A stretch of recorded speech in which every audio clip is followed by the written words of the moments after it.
ಜಿಲ್ಲಾ ಅಧ್ಯಕ್ಷರು ಸರ್ಕಾರಿ ನೌಕರ ಸಂಘ ಬೀದರ್ ಹಾಗೂ ಅವರಿಗೆ ನಮ್ಮ ವೇದಿಕೆ ಮೇಲಿದ್ದಂತ ಎಲ್ಲ ಮುಖ್ಯ ಅತಿಥಿಗಳು ಎಲ್ಲ ನಮ್ಮ ಸಹೋದರರು ಎಲ್ಲರೂ ಕೂಡ ಸಹಕರಿಸ್ತಾ ಇದ್ದಾರೆ. ನಾವೆಲ್ಲರೂ ಕೂಡ ಹಾಗೆ ವೇದಿಕೆಗೆ ನಮ್ಮ ಅಜಿತ್ ಖಾನ್ ಸರ್ ಅವರು ಕೂಡ ಆಗಿರ್ತಾರೆ. ಅವರು ಕೂಡ ವೇದಿಕೆ ಪರವಾಗಿ ಸ್ವಾಗತವನ್ನು ಕೋರ್ತೇವೆ.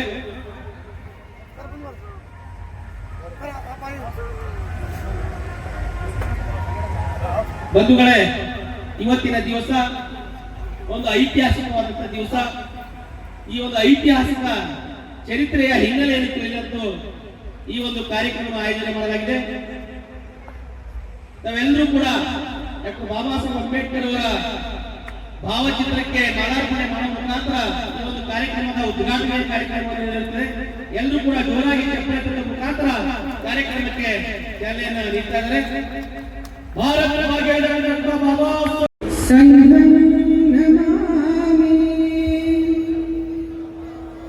ನಮೋ ತಸ್ಸ ಭಗವತೋ ಅರಹತೋ ಸಮ್ಮಾ ಸಂಬುದ್ಧಸ್ಸ.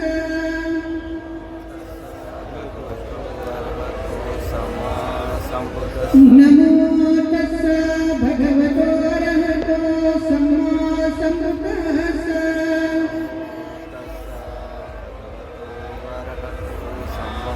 ನಮೋ ತಸ್ಸ ಭಗವತೋ ಅರಹತೋ ಸಮ್ಮಾ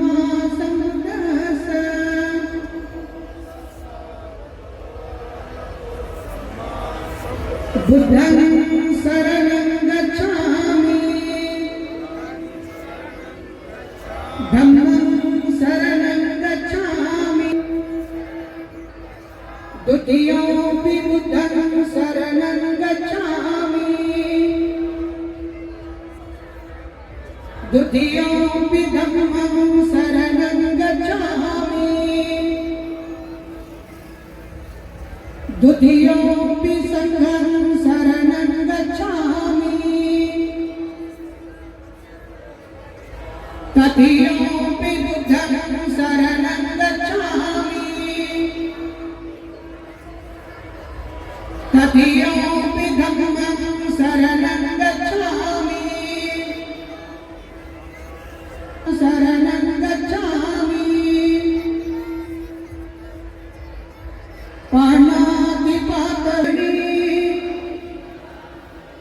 सिक्खापदं समादियामि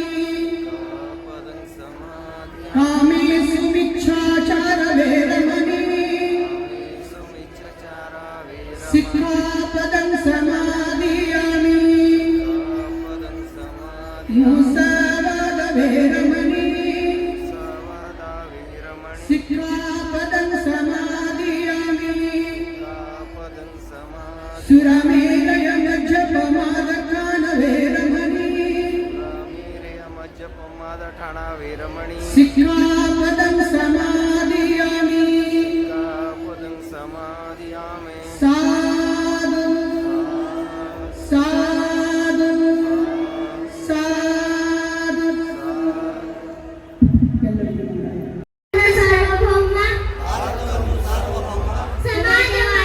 समाजवादी ಪ್ರಜಾಸತ್ತಾತ್ಮಕ ಗಣರಾಜ್ಯವನ್ನಾಗಿ ರೂಪಿಸುವುದಕ್ಕಾಗಿ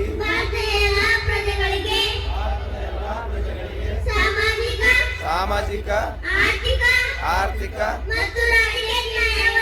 ಮತ್ತು ರಾಜಕೀಯ ನ್ಯಾಯವನ್ನು ವಿಚಾರ ಅಭಿವ್ಯಕ್ತಿ ನಂಬಿಕೆ ಧರ್ಮ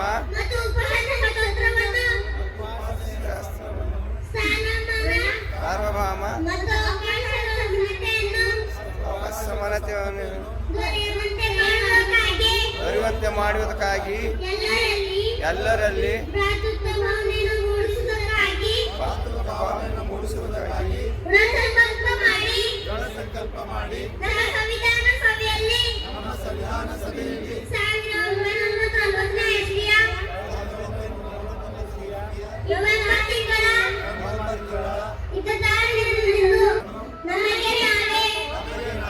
ಅರ್ಪಿಸಿಕೊಂಡು ಅಂಗೀಕರಿಸಿ ಶಾಸನ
ಆಲಂರಾವ್ ಬಿಎಸ್ ಸಿಪಿಆರ್ ಪೊಲೀಸ್ ಠಾಣೆ ಗಾಂಧಿಗಂಜ್ ಬೀದರ್ ಇವರಿಗೂ ಸಹ ಹಾರ್ದಿಕ ಸ್ವಾಗತ. ಆಯುಷ್ಮಾನ್ ಸೂರ್ಯಕಾಂತ್ ಹಾವಿರೆಡ್ಡಿ ಮಾಜಿ ಸೈನಿಕರು, ಸಮಾಜ ಸೇವಕರು ಇವರಿಗೂ ಸಹ ನಮ್ಮ ಕಡೆಯಿಂದ ಹಾರ್ದಿಕ ಸ್ವಾಗತ. ಗುರುಗಳಿಗೆ ಹಾವು ತಿಳಿ ಕೊಟ್ರಿ ಈಗ ಮುಖ್ಯ ಭಾಷಣಕಾರರಾಗಿ ಇಂದಿನ ಹಾರ್ದಿಕ ಸ್ವಾಗತ.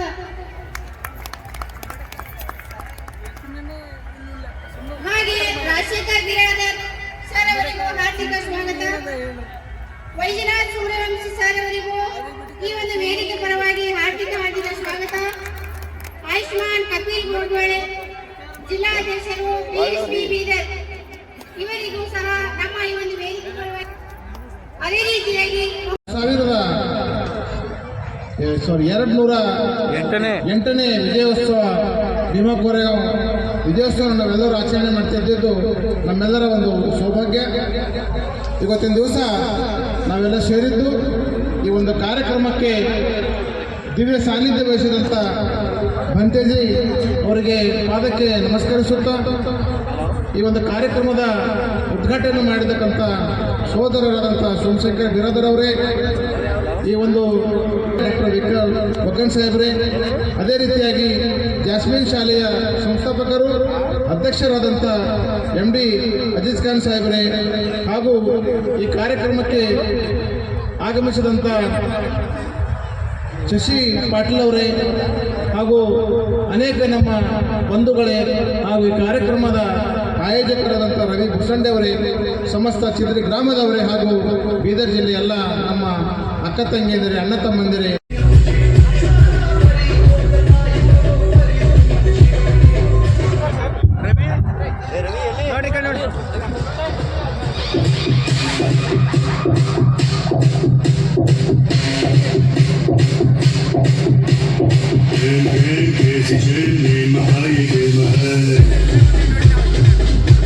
ಗ್ರಾಮದಲ್ಲಿ ಒಂದು ಯುವಕರ ಪಡೆ ಇದೆ, ಒಂದು 200-300 ಜನ ಯುವಕರ ಪಡೆ ಇದೆ.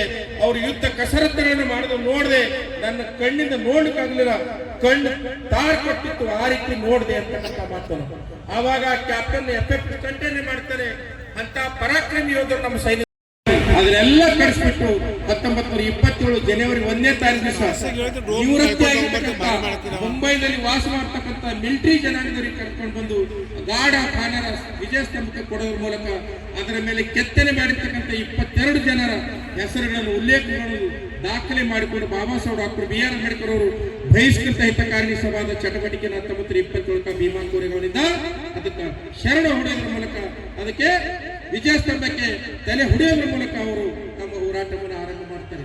ಸ್ನೇಹಿತರೆ, ಇವತ್ತಿನ ದಿವಸ ದೊಡ್ಡ ದುರಂತದ ಸಂಗತಿ ಏನಂದ್ರೆ, ಭೀಮಾ ಕೋರೆಗಾಂವ್ ತಳನು ಬಡನು ಗೊತ್ತೇ ಇರದೆ ಅಂತಕ್ಕಂಥವ್ರು ಬಾಯಿಗೆ ಬಂದಿದೆ ಭೀಮಾ ಕೋರೆಗಾಂವ್ ಬಗ್ಗೆ ಮಾತಾಡಿ ಹೋಗ್ತಕ್ಕಂಥದ್ದು ಸುಮಾರು ಸಾಮಾಜಿಕ ಜಾಲತಾಣದಲ್ಲಿ ನೋಡ್ಕೊತಾ ಇದ್ದೀವಿ. ದಯವಿಟ್ಟು ಒಂದು ತಿಳ್ಕೊಳ್ಳಿ, ಬ್ರೀಫ್ ಆಗಿ ಹೇಳ್ತೀನಿ. ಸಿದ್ದರಾಜ್ ಮಹಾರಾಜರೇ ಮೂಲತಃವಾಗಿ ಈ ಭೀಮಾ ಕೋರೆಗಾಂವ್ ಚರಿತ್ರೆಯಲ್ಲಿ ಬರ್ತಕ್ಕಂಥವ್ರು 3 ಜನ ಸಿದ್ದರಾಜ್ ಮಹಾರಾಜರು, 3 ಜನ ಮೊಮ್ಮಕ್ಕಳು. ಮೊದಲನೇ ಸಿದ್ದರಾಜ್ ಮಹಾರಾಜ್ ನಾನು ನಿಮ್ಗೆ ಹೇಳಿದೆ, ಮೊದಲನೇ ಸಿದ್ದರಾಜ್ ಮಹಾರಾಜ್ ಅವರು ಬೀದರ್ ಮೂಲದವರು. ಇವರು ಪರಾಕ್ರಮಿ ಯೋಧ ಆದ ಪ್ರಯುಕ್ತ ಅಹಮದ್ನಗರ ಸುಲ್ತಾನ್ ಏನ್ ಮಾಡ್ಬಿಡ್ತಾರೆ, ಅವನನ್ನು ಕರೆಸ್ತಾರೆ. ಟ್ರೂಪ್ ನಾವೇನ್ ಟೋಳಿ ಅಂತ ಕರಿತೀವಿ, ಟೋಳಿ, ಆ ಟೋಳಿಯನ್ನೇ ಅಹಮದ್ನಗರಕ್ಕೆ ಕರೆಸ್ತಾರೆ. ಅಹಮದ್ನಗರದಲ್ಲಿ ಲಕ್ಕೋಜಿ ಜಾಧವ್, ಶಹಾಜಿ ಭೋಸಲೆ ಇವರು ಕೂಡ ಅಲ್ಲಿ ಸೈನಿಕರಾಗಿ ಸಿದ್ದನಾಥ್ ಮಹಾರಾಜರ ಅಡಿಯಲ್ಲಿ ಕೆಲಸ ಮಾಡ್ತಾ ಇರ್ತಾರೆ. ಅವರು ಸಾಮಂತರಾಗಿದ್ದಾರೆ. ಯಾರು? ಲಕ್ಕೋಜಿ ಜಾಧವ್ ಅವರು.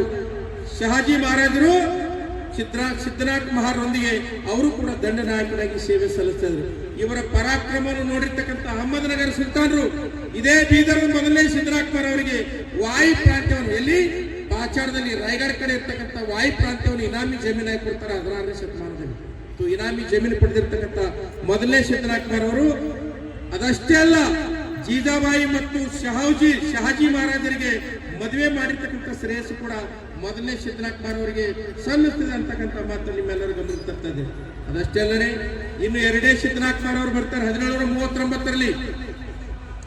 ಯಾವಾಗ 1689ರಲ್ಲಿ ಔರಂಗಜೇಬ ಸಂಭಾಜಿ ಮಹಾರಾಜನ ಕಡಿದಿರ್ತಾರೋ, ಅವಾಗ ಯಶೋಬಾಯಿಯನ್ನು ಮತ್ತು ಅವ್ರ ಮಗ ಶಾಹುನನ್ನು ಬಂಧನದಲ್ಲಿ ಇಟ್ಟಿರ್ತಾರೆ. 1739ಕ್ಕೆ ಶಾಹು ಮಹಾರಾಜರನ್ನು ಬಿಡುಗಡೆಗೊಳಿಸ್ತಾರೆ. ಶಾಹು ಬಂದು ಅಷ್ಟೊತ್ತಿಗೆ ಸಾತಾರದ ಗದ್ದಿಗೆ ಮೇಲೆ ಶಾಹು ಮಹಾರಾಜರ ಚಿಕ್ಕಮ್ಮ ಅಂದ್ರೆ ಶಿವಾಜಿ ಮಹಾರಾಜರ ಎರಡನೇ ಮಗನಾಗಿರ್ತಕ್ಕಂಥ ರಾಜಾರಾಮನ ಹೆಂಡತಿ ತಾರಾದೇವಿ ಪಟ್ಟಣದಲ್ಲಿ ಕೂತಿರ್ತಾರೆ.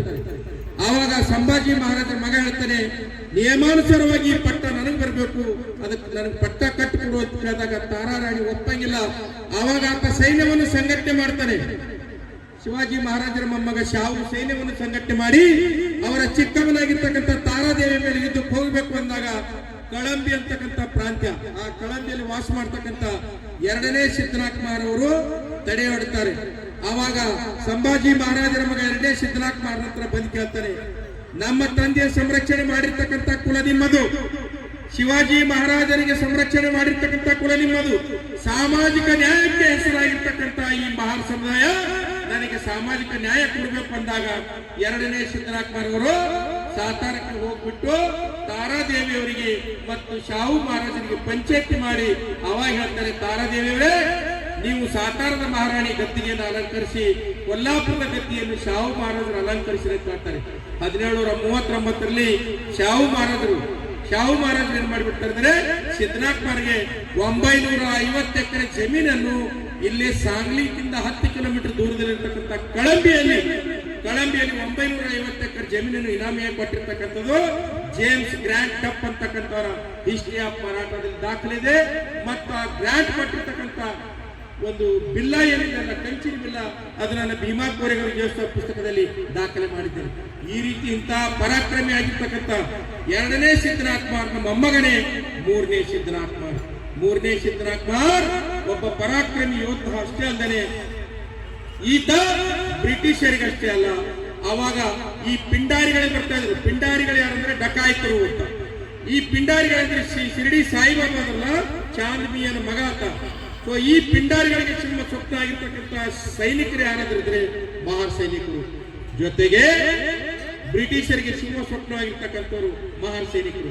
ಇವರು ಶಹಾಜಿ ಮಹಾರಾಜ್ ಹಿಡ್ಕೊಂಡು ಶಿವಾಜಿ ಮಹಾರಾಜರಿಂದ ಸಂಭಾಜಿ ಮಹಾರಾಜರಿಂದ ರಾಜಾರಾಮ್ ಮಹಾರಾಜರಿಂದ ತಾರಾರಾಣಿಯವರು, ತಾರಾರಾಣಿಯಿಂದ ಶಾಹುನಿಂದ ಈ ರೀತಿ ಒಂದು ವಂಶ ಪರಂಪರಾಗತವಾಗಿ ಸೇವೆ ಸಲ್ಲಿಸ್ತಾ ಬಂದಿರತಕ್ಕಂಥ ಪರಾಕ್ರಮಿ ಯೋಧರ ತಂಡವೇ ಮಹಾರ್ ಸಮುದಾಯ ಅಂತಕ್ಕಂಥದ್ದು. ಸ್ನೇಹಿತರೆ, ಹಾಗಾದರೆ ಈ ಭೀಮಾ ಕೋರೆಗಾಂವ್ ಯುದ್ಧ ಹೆಂಗೆ ಉದ್ಭವಿಸ್ತದೆ? ಇಂಥ ಮಹಾರರ ಚರಿತ್ರೆ ಒಂದೆರಡು ಎಕ್ಸಾಂಪಲ್ ಮುಂದೆ ಕೊಡ್ತೀನಿ. ಹಾಗಾದ್ರೆ ಈ ಭೀಮಾ ಕೋರೆಗಾಂವ್ ಯುದ್ಧ ಹೆಂಗ್ ಘಟಿಸ್ತು? ಇದಕ್ಕೊಂದು ಚಾರಿತ್ರಿಕ ಹಿನ್ನೆಲೆ ಇದೆ. 1795 ನವೆಂಬರ್ 17ನೇ ತಾರೀಕು ದಿವಸ 1795ರಲ್ಲಿ ಖರಡಾ ಯುದ್ಧ ಅಂತ ನಡೀತು. ಉತ್ತರ ಮಧ್ಯಪ್ರದೇಶದಲ್ಲಿ ಖರಡಾ ಅಂತಕ್ಕಂಥ ಭೂಮಿಯಲ್ಲಿ ಯುದ್ಧ ನಡೆದಿರ್ತದೆ. ಆಗ 12ನೇ ಪೇಶೆ ಆಗಿರ್ತಕ್ಕಂಥ ಸವಾಯಿ ಮಾಧವ್ ಅವರು ಪೂನಾದ ಗದ್ದಿಗೆ ಮೇಲೆ ಕೂತಿರ್ತಾರೆ. ಮೂರನೇ ಸಿದ್ದನಾಕ್ಮಾರ್ ನೇತೃತ್ವದಲ್ಲಿ ಮಹಾರ ಟ್ರೂಪ್ ಆ ಖರಡಾ ಯುದ್ಧದಲ್ಲಿ ಟೆಂಟ್ ಹಿಡ್ಕೊಂಡು ಕೂತಿರ್ತಾರೆ. ಅಲ್ಲೊಂದು ಟೆಂಟ್ ಹಿಡಿದಿರ್ತಾರೆ ಮಹಾರು. ಆವಾಗ ಉಳಿದಿರ್ತಕ್ಕಂಥ ಸಮುದಾಯದವರು ಏನ್ ಮಾಡಿಬಿಡ್ತಾರೆ ಅಲ್ಲಿ ಮಾಡಿ ಅಂದ್ರೆ ಮಹಾರ್ ಟೆಂಟ್ ಮಧ್ಯದಲ್ಲಿ ಮಾಡಿ ಸುತ್ತೆಲ್ಲ ಟೆಂಟ್ಗಳಾಗ್ಬಿಡ್ತವೆ. ಅವಾಗ ಅವರೆಲ್ಲರೂ ಕೂಡ ಇನ್ಸಲ್ಟ್ ಆಗುತ್ತೆ ಮೇಲ್ಜಾತಿಯ ಸೈನಿಕರಿಗೆ.